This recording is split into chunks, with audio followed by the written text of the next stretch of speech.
고난주간 말씀 묵상 둘째 날 화요일 묵상을 시작합니다.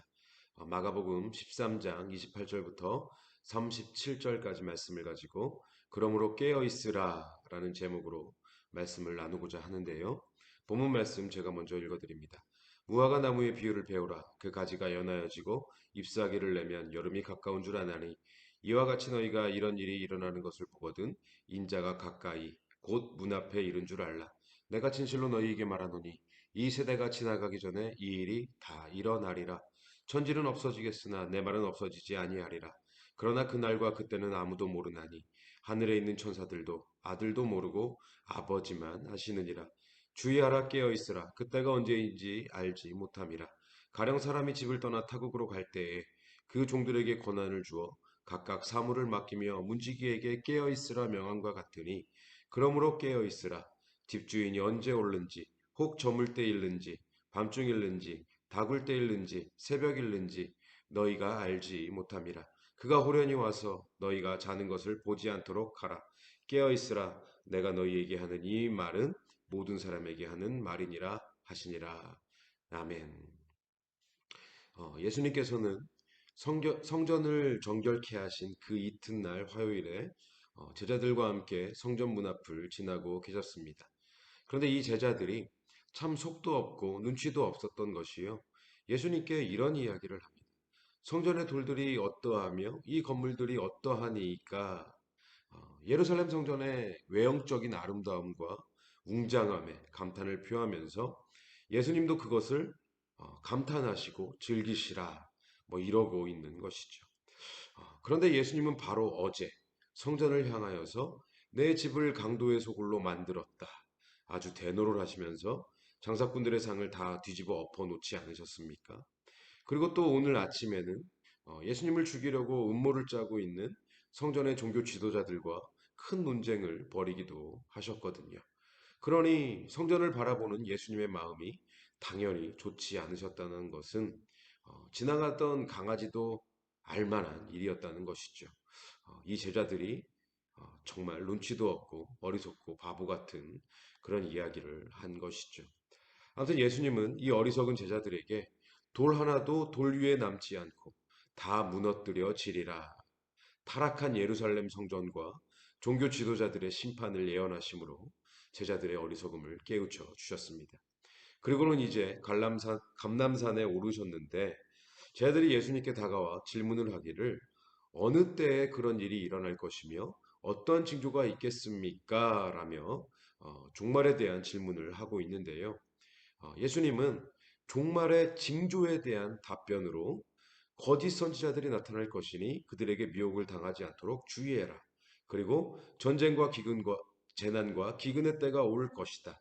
또 성도들에 대한 박해와 핍박이 더욱 심해질 것이지만 두려워하지 말라. 박해와 핍박으로 끝나는 것이 아니라 너희는 인자가 오는 것을 보게 되리라. 라는 말씀으로 종말의 징조에 대해서는 가르침을 주셨습니다.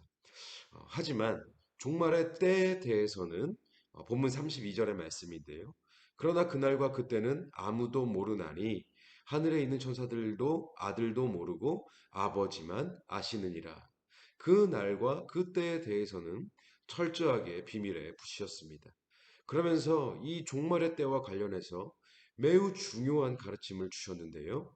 예수님께서 얼마나 이것을 중요하게 여기셨는지 여러 가지 비유의 말씀들로 반복하고 또 반복하시면서 강조하고 또 강조를 하셨습니다. 오늘 본문의 내용인 무화과 나무의 비유부터 시작을 해서 주인과 문지기의 비유, 또 열처녀의 비유, 달란트의 비유, 양과 염소의 비유가 바로 그것이죠.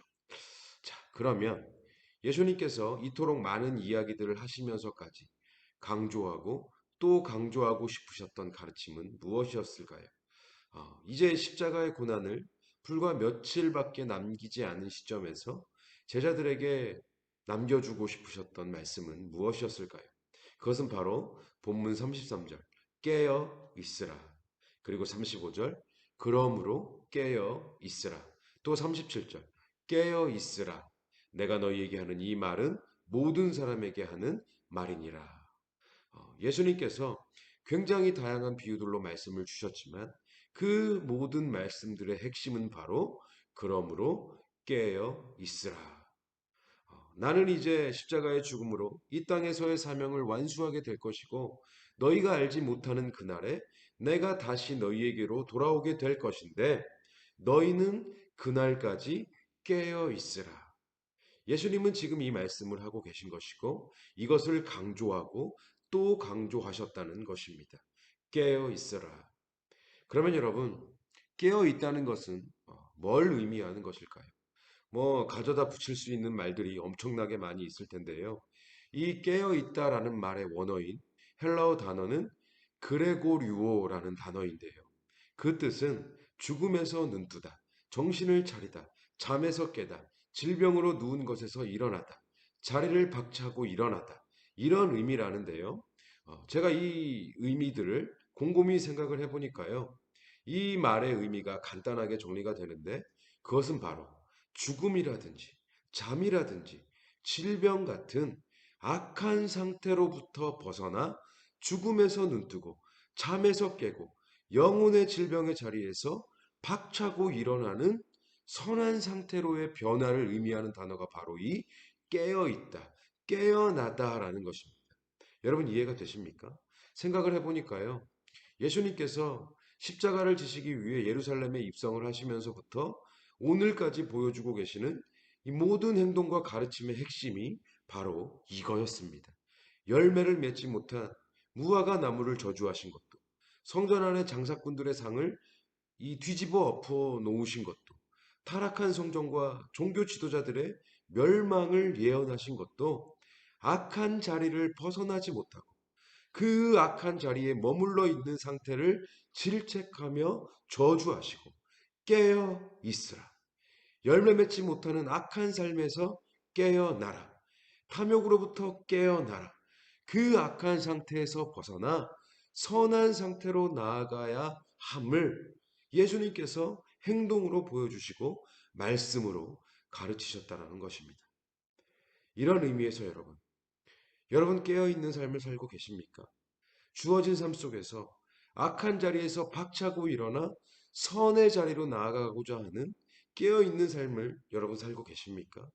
악한 상태에 있는 내 자신이 발견될 때마다, 잠자고 있는 내 자신이 발견될 때마다, 죽어 있는 내 자신이 발견될 때마다 선한 상태로의 변화를 위해서 몸부림을 치며 깨어 있으십니까?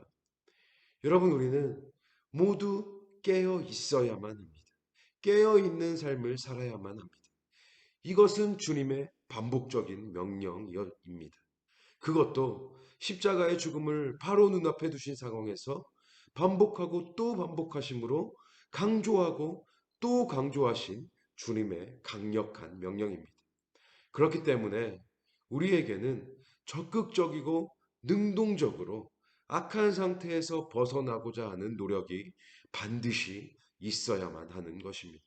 죽음에서 눈뜨고 잠에서 깨어나고 영혼의 질병과 죄의 자리를 박차고 일어나는 그 깨어 있음이 우리의 삶 가운데 반드시 요구되고 있다는 것입니다. 그리고 여러분, 우리가 깨어 있어야만 하는 이유는요, 두 가지만 간단하게 말씀을 드릴 건데요. 첫째, 주님께서 우리에게 사명을 남기고 가셨기 때문입니다. 사명을 남기시고 가셨기 때문이다. 오늘 본문의 내용 중에 이 주인과 문지기의 비유를 보면요. 주인이 잠시 집을 비우면서 문지기에게 권한을 주고 사물을 주고 떠납니다. 나 없는 동안에 문을 잘 지키라는 거죠. 여러분 이것은요. 예수님께서 십자가를 통해 이 세상의 일을 다 이루신 후에 이 땅을 떠나시면서 우리에게 깨어 지켜야 할 사명을 주셨음을 의미합니다. 사명을 남기셨음을 의미합니다. 문지기가 주인이 다시 돌아올 때까지 깨어 있으므로 문을 잘 지켜야 하는 것처럼 마찬가지로 우리도 주님이 다시 오실 그 날에 이르기까지 깨어 있으므로 지켜야 할 사명이 주어졌다는 것입니다. 그 사명은 무엇이겠습니까? 그 사명은 바로 하나님의 영광과 영혼 구원. 다른 말로 다르게 표현할 수 있을지 모르겠지만 결국에는 전부 다 하나님의 영광과 영혼 구원. 우리의 이 사명은 이 두 가지로 다 압축이 되어 있는 것이죠. 여러분, 바로 이 사명이, 하나님의 영광과 영혼 구원이라는 이 사명이 우리가 주님께서 다시 오실 그날까지 깨어 있어야만 하는 이유입니다. 악한 자리에 있는 상태로는 하나님의 영광을 나타낼 수 없거든요. 죄 자리에 있는 상태로 어떻게 영혼 구원을 이룰 수 있겠습니까? 깨어 있어야만 주님이 맡기고 가신 사명을 이룰 수가 있는 것입니다. 그런가 하면 우리가 깨어 있어야만 하는 두 번째 이유는요. 우리는 주님이 언제 오실지는 모르지만 주님은 반드시 다시 오시기 때문입니다. 주님은 반드시 다시 오시기 때문에 우리는 깨어 있어야만 하는 것입니다. 성경은 우리에게 예수님께서 홀연히 다시 오실 것을 여러 차례에 걸쳐서 반복적으로 말씀을 하고 계십니다. 여러분, 이 66권의 성경, 창세기부터 요한계시록까지 수천 년의 역사를 통해 기록된 이 성경의 마지막 장, 마지막 절 말씀이 무엇인 줄 알고 계십니까? 성경의 가장 마지막에서 우리에게 들려주고 계신 말씀이 뭐냐면요. 내가 진실로 속히 오리라 하시거늘 아멘 주 예수여 오시옵소서. 주 예수의 은혜가 모든 자들에게 있을지어다. 내가 진실로 속히 오리라. 진실로 다시 돌아오시겠다고 약속을 해 주셨습니다. 진실로입니다. 진실로입니다. 주님께서 진실로 약속하신 재림이라는 것입니다. 그렇다면 주님의 이 진실된 약속 앞에서 우리가 취해야 할 태도와 자세는 무엇이겠습니까? 아멘 주 예수여 오시옵소서. 주님의 다시 오심을 분명히 믿고 그 날에 이르기까지, 주님께서 다시 오실 그 날에 이르기까지 주님의 명령대로 깨어 있어서 우리에게 맡기고 가신 사명을 감당하며 사는 것이 진실로 다시 오실 주님을 기다리는 우리의 자세라는 것입니다. 그러므로 우리는 주님이 다시 오시지 않을 거라고 믿는 사람들처럼 잠든 상태, 죽음의 상태, 영혼의 질병의 상태, 악한 자리에 머무는 상태로 살아서는 안 될 것입니다. 주님의 다시 오심을 확신하며 선한 상태와 선한 자리를 늘 지켜가면서 그렇게 늘 깨어 있는 상태, 주님이 맡기시고 가신 하나님의 영광과 영원 구원이라는 사명을 감당하는 삶을 살아야 할 것입니다. 여러분, 아멘이십니까? 이런 의미에서 오늘 고난주간 둘째 날 주님이 가신 십자가의 길을 묵상하며 나는 과연 주님의 다시 오심을 확신하는 사람처럼 살아가고 있는지, 그래서 주님이 원하시는 깨어있는 삶을 살고 있는지를 돌아보시고 회개할 것은 회개하고 벗어나야 할 악한 상태에 있다면 빨리 벗어나서 선한 상태로 나아가는 저와 여러분들이 되셨으면 좋겠습니다. 오늘도 그렇게 주님의 고난에 동참하며 십자가의 길을 따라가는 우리 모두가 되시기를 주님의 이름으로 간절히 축원합니다. 기도 제목을 드리겠습니다. 반드시 꼭 시간을 내셔서 기도하시기를 바랍니다. 그것이 주님의 고난에 동참하는 우리의 작은 몸짓이 될 줄로 믿습니다. 첫째, 내가 진실로 속히 오리라. 나는 과연 주님의 재림을 확신하며 준비하고 기대하는 삶을 살고 있었는지 돌아보고 회개하게 하소서. 둘째, 악한 상태, 잠든 상태, 죽음의 상태, 죄의 상태에 머물러 있는 모습이 있다면 회개함으로 속히 그 자리를 박차고 일어나 선한 상태로 나아가게 하소서.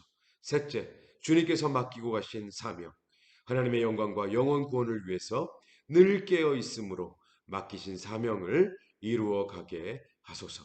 넷째, 오늘도 주님의 십자가를 묵상하며 고난에 동참하는 한 날이 되게 하소서. 이 기도 제목을 가지고 주님의 고난에 동참하며 꼭 기도하시기를 바랍니다. 기도하시겠습니다.